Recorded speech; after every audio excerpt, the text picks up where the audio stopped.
Hello everyone, स्वागत है आपका मेरे YouTube channel study with Pankaj Negi. Garhwal का परमार राजवंश का हम अध्ययन कर रहे हैं और परमार राजवंश में हमने 46वें राजा महिपत शाह का शासनकाल डिस्कस कर लिया था। 1634 ईस्वी में महिपत शाह की मृत्यु के बाद उनका पुत्र पृथ्वीपति शाह परमार राजवंश का 47वां राजा बनता है। आज का हमारा टॉपिक होगा परमार राजवंश का 47वां राजा पृथ्वीपति शाह का शासनकाल। पृथ्वीपति शाह 1634 से लेकर और 1664 ईस्वी तक परमार राजवंश का शासक रहा और इसके समकालीन राजा दिल्ली सल्तनत में शाहजहां और औरंगजेब थे, जबकि चंद वंश में कुमाऊं में बाज बहादुर चंद था। 1634 ईस्वी में जब महिपत शाह की मृत्यु हो गई थी, उसके बाद पृथ्वीपति शाह को राजा बना दिया गया था, लेकिन उनका राज्याभिषेक नहीं करवाया क्योंकि वह उस समय छोटे थे। इसीलिए 1634 से लेकर और 1640 ईस्वी तक पृथ्वीपति शाह की मां रानी कर्णावती ने राज्य का राजकाज संभाला। इसीलिए 1634 से लेकर और 1640 ईस्वी के इस कालखंड को कर्णावती का संरक्षण काल कहा जाता है। कर्णावती पृथ्वीपति शाह की माता थी और उन्होंने ही 1634 से लेकर और 1640 ईस्वी तक राज्य का राजकाज संभाला। जब रानी कर्णावती राज्य का राजकाज संभाल रही थी, उसी समय शाहजहां ने गढ़वाल राज्य पर पहला मुगल आक्रमण करवाया। शाहजहां का मुख्य सेनापति था नजावत खां और नजावत खां के नेतृत्व में 1635 ईस्वी में गढ़वाल राज्य पर पहला आक्रमण करवाया गया था।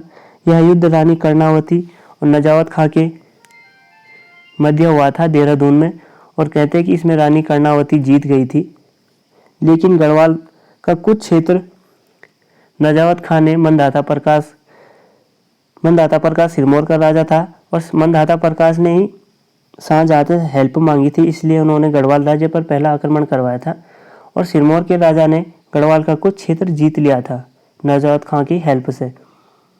उसके बाद दापा के राजा ने भी गढ़वाल का कुछ क्षेत्र जीत लिया था। 1640 ईस्वी में जब पृथ्वीपति शाह का राज्याभिषेक कराया गया था, 1634 ईस्वी में वह राजा बन गए थे, लेकिन उनका राज्याभिषेक 1640 ईस्वी में कराया गया। उसके बाद वह बड़े हो गए थे, इसीलिए उनका राज्याभिषेक 1640 ईस्वी में कराया गया। जब उनका राज्याभिषेक कराया गया तो उन्होंने सर्वप्रथम उनका जो राज्य का क्षेत्र सिरमौर के राजा ने कब्जा रखा था और दापा के राजा अर्थात तिब्बत के राजा ने कब्जा रखा था, उन्होंने सर्वप्रथम अपने क्षेत्र को जीतने का प्रयास किया। जैसे वह राजा बने, उन्होंने साम्राज्य विस्तार की नीति अपनाई। पृथ्वीपति शाह ने 1640 ईस्वी में तिब्बत पर अटैक किया और उनका मुख्य सेनापति था माधव सिंह भंडारी। माधव सिंह भंडारी के नेतृत्व में पृथ्वीपति शाह द्वारा तिब्बत राज्य पर अटैक किया गया और तिब्बत को पराजित करने के बाद 1640 में जो युद्ध लड़ा गया तिब्बत के साथ हुआ था तुमुल युद्ध या छोटा चाइना युद्ध, यह हमने पहले वीडियोज में डिस्कस कर लिया है। तो तुमुल युद्ध, छोटा चाइना युद्ध 1640 ईस्वी में माधव सिंह भंडारी के नेतृत्व में तिब्बत के साथ लड़ा गया था। इसमें गढ़वाल के राजा पृथ्वीपति शाह जीत गए थे और उन्होंने अपना जो तिब्बत के राजा ने उनका क्षेत्र, गढ़वाल राज्य का क्षेत्र कब्जा रखा था, वह उन्होंने दोबारा जीत लिया था।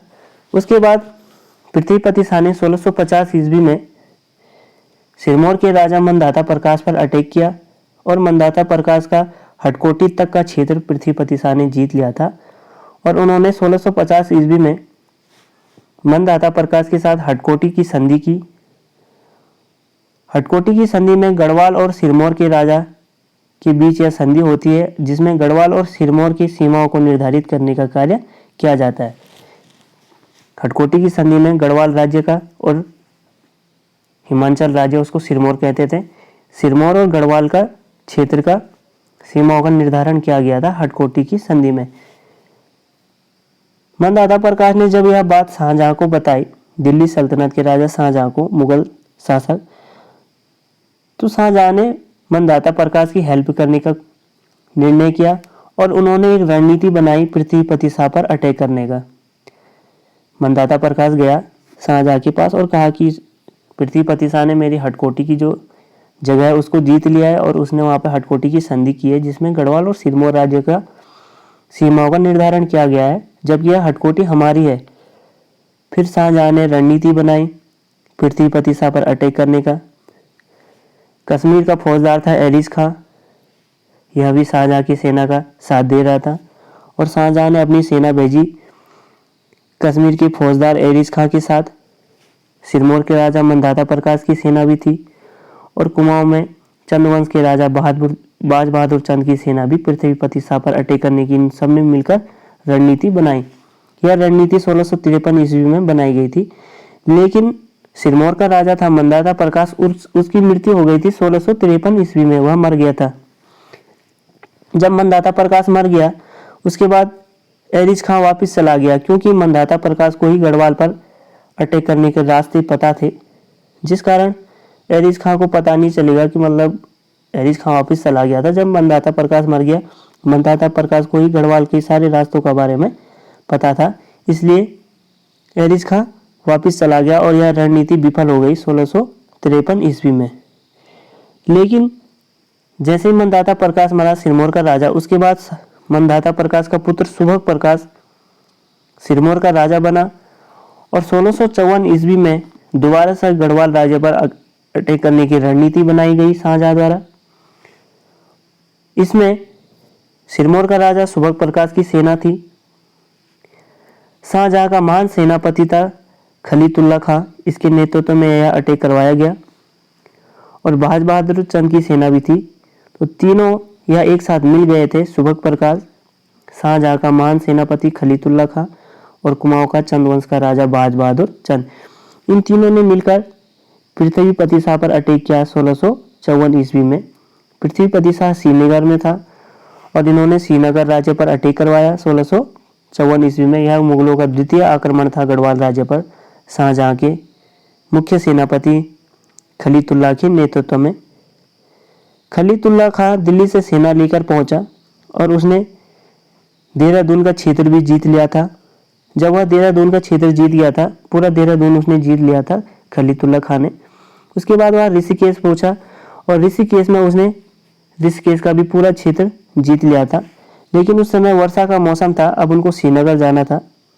श्रीनगर जाने के लिए देहरादून भी जीत लिया था, ऋषिकेश भी जीत लिया था और ऋषिकेश से आगे फिर कोटद्वार में पहुंचना था और कोटद्वार से फिर श्रीनगर पहुंचना था। लेकिन वर्षा का मौसम था, जिस कारण खलीतुल्ला खां कहते हैं कि कोटद्वार से आगे नहीं गया और वह देहरादून और ऋषिकेश का उसने पूरा क्षेत्र जीत लिया था।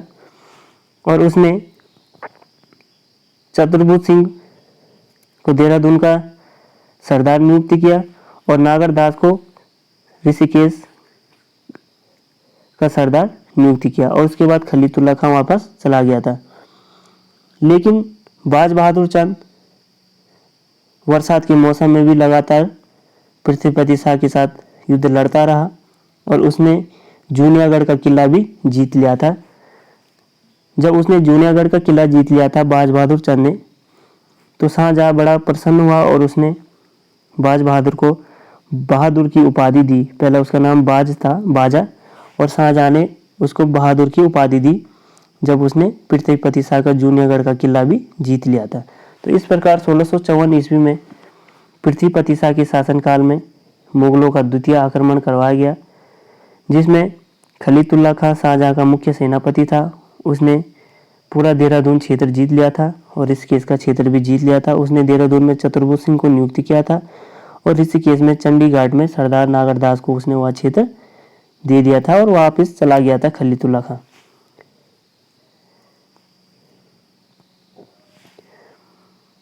सोलह सौ चौवन में शाहजहां का आक्रमण नेतृत्व खलीतुल्ला खां कर रहा था, अभी हमने डिस्कस किया था, क्योंकि 1650 ईस्वी में हटकोटी की संधि की थी पृथ्वीपति शाह ने मंदाता प्रकाश के साथ और मंदाता प्रकाश ने हेल्प मांगी शाहजहां से और शाहजहां ने खलीतुल्ला खां के नेतृत्व में 1654 ईस्वी में गढ़वाल राज्य पर द्वितीय आक्रमण करवाया।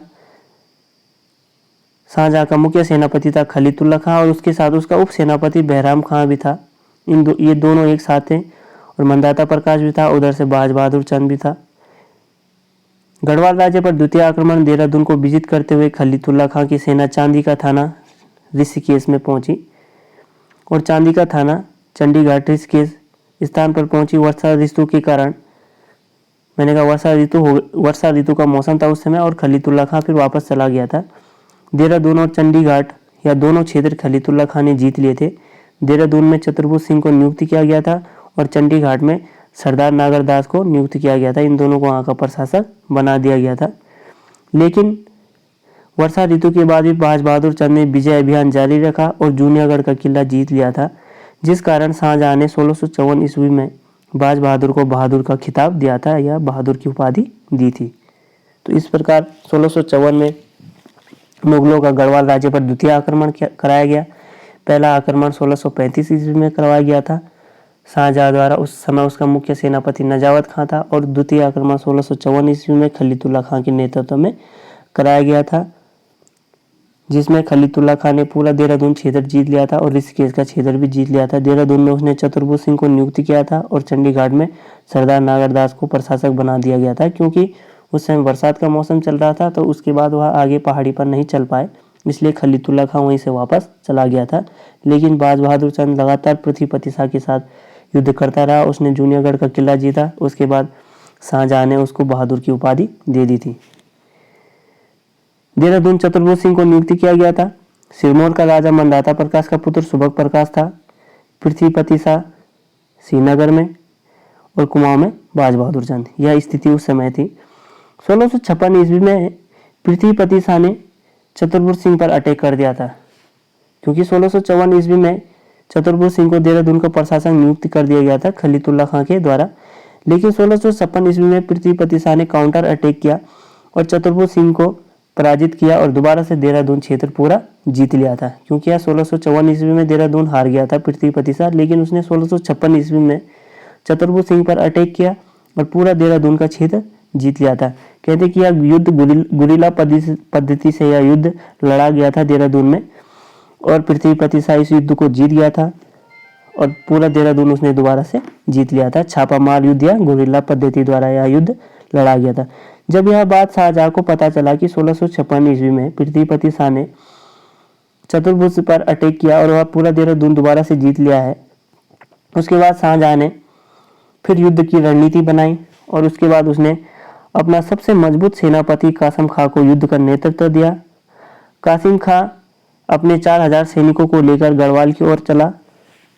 कासिम खां शाहजहां का गोला बारूद का यह मुख्य सेनापति था। इसको गोला बारूद का इसको काफी नॉलेज था, इसीलिए से गोला बारूद का प्रमुख था। यह कासिम खां शाहजहां का मुख्य सेनापति था। शाहजहां ने कासिम खां को नेतृत्व दिया गढ़वाल राज्य पर तृतीय अटैक करने का और इसके साथ 4000 सैनिक भी भेजे। 1656 ईस्वी में मुगलों का गढ़वाल राज्य पर तृतीय आक्रमण शाहजहां का मुख्य सेनापति कासिम खां के नेतृत्व में कराया गया। पृथ्वीपति शाह देहरादून में था, क्योंकि उसने चतुर्भुज सिंह को हराया था, इसीलिए शाहजहां ने यह काउंटर अटैक करवाया था पृथ्वीपति शाह पे।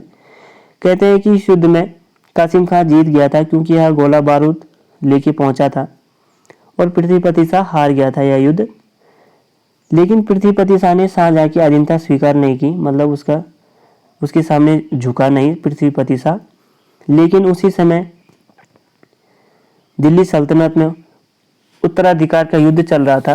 उत्तराधिकार का युद्ध शाहजहां के 4 पुत्र थे, औरंगजेब, दारा शिकोह, शाहजहां और मुराद बख्श। इन चारों भाइयों में उस समय कौन राजा बनेगा दिल्ली सल्तनत का शाहजहां के बाद, इन चारों में मतलब युद्ध चल रहा था। शाहजहां का शासनकाल 1627 से लेकर 1658 ईस्वी तक रहता है और 1658 ईस्वी में उत्तराधिकारी का युद्ध चल रहा था। औरंगजेब, शाहजहां के 4 पुत्र थे, औरंगजेब, दारा शिकोह और शाहजहां और मुराद बख्श। 1658 ईस्वी में सामूगढ़ का युद्ध होता है दारा शिकोह और औरंगजेब में। इस युद्ध में औरंगजेब जीत जाता है और वह दारा शिकोह की हत्या कर देता है। दारा शिकोह का पुत्र था सुलेमान शिकोह। यह सुलेमान शिकोह भागकर कुमाऊं आ जाता है, क्योंकि वहां युद्ध चल रहा था और दारा शिकोह अपने पुत्र को बचाने के लिए वहां से उसको भगा देता है और सुलेमान शिकोह कहते हैं कि भागकर कुमाऊं पहुंच गया था।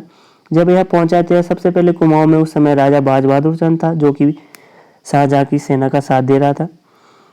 यह बाज बहादुर चंद के दरबार में पहुंचा सुलेमान शिकोह, लेकिन यह फिर दोबारा से सुलेमान शिकोह को बाज बहादुर चंद ने कहा कि तुम श्रीनगर चले जाओ और यह कुमाऊं से सीधा श्रीनगर की ओर चला और यह पृथ्वीपति शाह के दरबार में पहुंचा।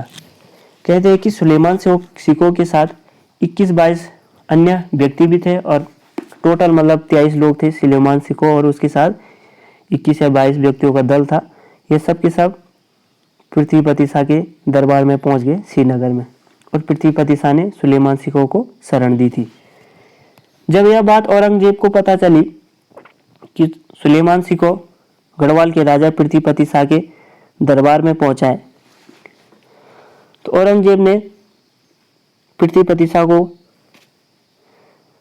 कहा कि सुलेमान सिकोह को आप मेरे पास सौंप दो, लेकिन पृथ्वीपति शाह ने मना कर दिया था। 1659 ईस्वी में 1659 में जब औरंगजेब को सुलेमान सिकोह को पृथ्वीपति शाह ने भेजा नहीं औरंगजेब के पास, उसके बाद औरंगजेब ने अटैक करने का निर्णय किया पृथ्वीपति शाह पे। तो मुगलों का चतुर्थ आक्रमण हुआ था 1659 ईस्वी में और यह अटैक करवाया गया था औरंगजेब द्वारा।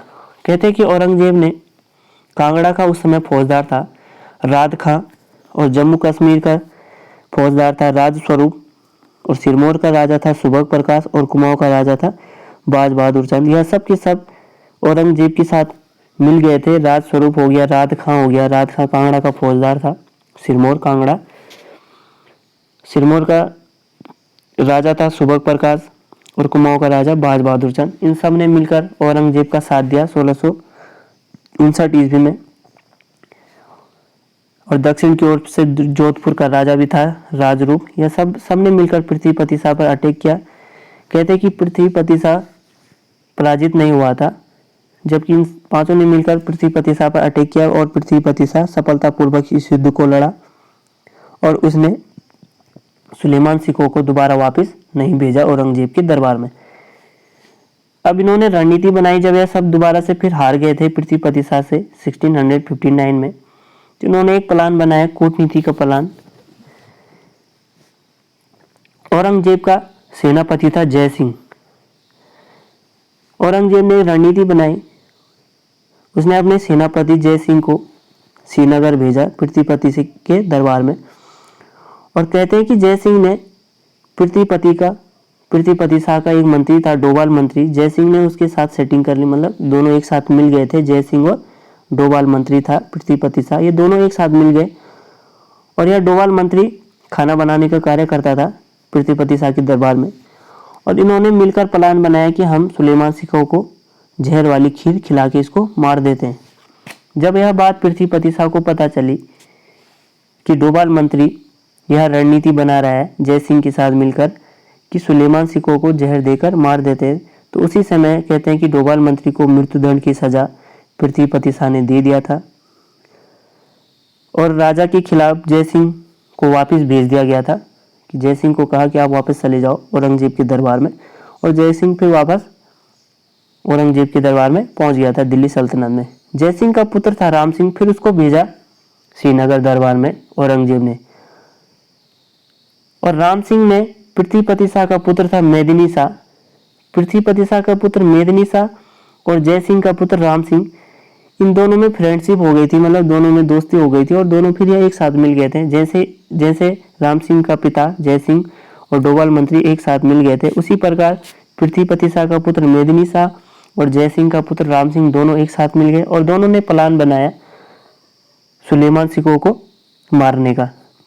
दोनों ने जब यह प्लान बनाया कि सुलेमान सिकोह को पकड़कर औरंगजेब के पास भेज देते हैं, तो सुलेमान सिकोह को यह बात पता चली। कहते हैं कि सुलेमान सिकोह तिब्बत की ओर भागना स्टार्ट किया उसने गढ़वाल राज्य से, लेकिन मेदिनी शाह ने, पृथ्वीपति शाह का पुत्र मेदिनी शाह ने सुलेमान सिकोह को 5 जून 1661 को पकड़कर औरंगजेब के दरबार में पेश कर दिया था। और औरंगजेब के पास सुलेमान सिकोह को मेदिनी शाह ने भेज दिया था 5 जून 1661 ईस्वी को।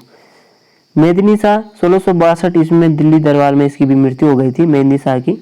पृथ्वीपति शाह का पुत्र था मेदिनी शाह, इसी ने सुलेमान सिकोह को पकड़कर 5 जून 1661 ईस्वी में औरंगजेब के दरबार में उसको पेश किया था औरंगजेब के सामने।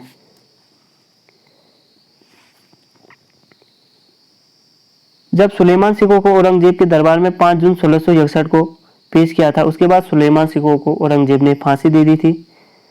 और पृथ्वीपति शाह को जब यह बात पता चली कि औरंगजेब को पकड़ मेरे ही पुत्र मेदिनी शाह ने औरंगजेब के पास भेजा है, तो मेदिनी शाह को पृथ्वीपति शाह ने देश निकाला कर दिया था, मतलब अपने राज्य श्रीनगर से मेदिनी शाह को बर्खास्त कर दिया था, उसको भगा दिया था वहां से। और मेदिनी शाह भी उसी समय 1661 ईस्वी में दिल्ली सल्तनत में पहुंच गया था, और 1662 में उसकी मृत्यु दिल्ली सल्तनत में ही हो गई थी। मेमनी शाह को पृथ्वीपति शाह ने देश निकाला कर दिया था क्योंकि उसने सुलेमान सिकों को पकड़कर औरंगजेब के पास भेज दिया था। ट्रेवल्स इन इंडिया, इसके लेखक है ट्रेवनियर्स। इस पुस्तक से यह पता चलता है औरंगजेब ने गढ़वाल राज्य पर आक्रमण किया था। एक दूसरी पुस्तक है Vernier's voyage to the East Indies, इसके लेखक है वर्नियर्स लेखक। इन पुस्तकों से ही गढ़वाल राज्य पर अटैक करने का कालखंड जो ये है कि गढ़वाल राज्य पर औरंगजेब ने अटैक किए थे, इनकी जानकारी इन्हीं पुस्तकों से पता चलता है। मेमनी शाह का पुत्र था फतेह शाह। मेमनी शाह को तो पृथ्वीपति शाह ने देश निकाला कर दिया था और वह राजा नहीं बनेगा। उसके बाद मेमनी शाह का पुत्र फतेह शाह परमार राजवंश का राजा बनता है। पृथ्वीपति शाह के मुख्य कार्य देहरादून में पृथ्वीपुर नामक शहर की स्थापना पृथ्वीपति शाह ने की। पृथ्वीपति शाह ने ग्रीष्मकालीन राजधानी पार वंश की रवाई की राजगढ़ी में स्थापित की थी। कहते हैं उनके 9 पुत्र थे मेदिनी शाह, और मेदिनी शाह का पुत्र फिर फतेह शाह राजा बनता है। अजूब कुंवर भी उनका पुत्र था, उसकी रानी वाइफ थी करुणावती। और पृथ्वीपति शाह ने ही ढाकर प्रथा चलाई थी। ढाकर प्रथा में मतलब दूर से सामान लाया जाता था, तो ढाकर प्रथा की शुरुआत भी पृथ्वीपति शाह द्वारा कराया गया था। जब मेमनी शाह को पृथ्वीपति शाह ने देश निकाला कर दिया था, उसके बाद मेमनी शाह का पुत्र फतेह शाह पावर वंश का राजा बनता है। आज हमने डिस्कस किया सबसे ज़्यादा मुगल अटैक पृथ्वीपति शाह के शासनकाल में होते हैं। पहला मुगल अटैक 1635 ईस्वी में होता है। उस समय 1634 ईस्वी में पृथ्वीपति शाह को राजा बना दिया गया था, लेकिन 1634 से लेकर 1640 ईस्वी तक पृथ्वीपति शाह की माता रानी कर्णावती ने राज्य का रेख देख किया। और उन्हीं के जब वह राज्य का रेख देख कर रही थी, उसी समय शाहजहां ने गढ़वाल राज्य पर पहला आक्रमण करवाया था 1635 ईस्वी में। उसके बाद दूसरा आक्रमण 1654 ईस्वी में कराया गया था, और फिर तीसरा आक्रमण 1656 ईस्वी में करवाया गया था, और 1659 ईस्वी में फिर औरंगजेब ने गढ़वाल राज्य पर अटैक किया, क्योंकि उस समय उत्तराधिकार का युद्ध चल रहा था दिल्ली सल्तनत में। 1658 ईस्वी से सुलेमान सिकों दारा सिकों का पुत्र था, वह गढ़वाल के राजा पृथ्वीपति शाह के दरबार में पहुंचा, और पृथ्वीपति शाह का पुत्र मेदिनी शाह ने सुलेमान सिकों को पकड़कर औरंगजेब के सामने पेश किया। उसके बाद मेदिनी शाह को पृथ्वीपति शाह ने देश निकाला किया, और मेदिनी शाह की राजा नहीं बना, जिस कारण उसके बाद मेदिनी शाह का पुत्र फतेह शाह पार वंश का राजा बनता है। आगे की वीडियोज़ में हम फतेह शाह का शासनकाल डिस्कस करेंगे। Thank you. अगर आपको वीडियो अच्छी लगती है तो वीडियो को लाइक शेयर और सब्सक्राइब जरूर करें।